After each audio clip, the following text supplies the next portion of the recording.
রায়বাড়িতে এখন যেন এক অন্যরকম আবহ।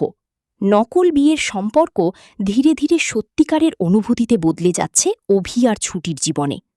প্রতিজ্ঞা ধারাবাহিকের নতুন পর্বে দেখা যায় বাথরুমে পা পিছলে হঠাৎই অভির গায়ের উপর পড়ে যায় ছুটি। কিন্তু পরিস্থিতি সামলানোর বদলে উল্টে অভিকেই দোষ দিতে শুরু করে সে। ছুটির মুখে আবারও সাবিত্রীদির কথা শুনে অভি মজা করেই বলে, এখানে আমার দোষটা কোথায়, আপনি তো এসে পড়লেন। এরপর শুরু হয় আরও মজার কাণ্ড।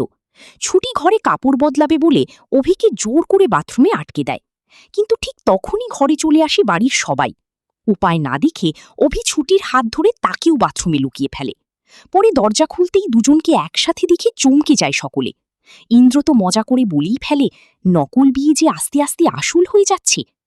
এরপর অভির মা ছুটিকে ঘরের বউ হিসেবে সমস্ত নিয়ম মেনে বরণ করে নেয়। আর পরদিন আসে সেই বিশেষ রাত, ফুলসজ্জার রাত। কিন্তু ছুটি শাড়ির বদলে সালোয়ার কামিজ পরে থাকায় ঠাম্মির সামনে অপমানিত হতে হয় তাকে। তখনই ছুটির পাশে দাঁড়ায় অভি। সে নিজে হাতে ছুটির জন্য সুন্দর একটি শাড়ি কিনে আনে। আর এই দৃশ্য দেখে রাগে জ্বলে যায় ঝুমকি। বাড়ি ফিরে অভি নিজের হাতে ছুটিকে সাজাতে শুরু করে। একে একে গহনা পরিয়ে ঠিক নতুন বউয়ের মতো করে সাজিয়ে তোলে তাকে।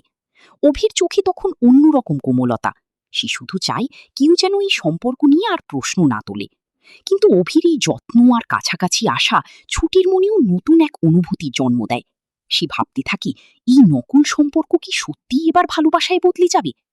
অন্যদিকে ঝুমকি সবকিছু দেখে ভিতরে ভিতরে পড়তে থাকে, কারণ অভির চোখে এখন শুধুই ছুটি।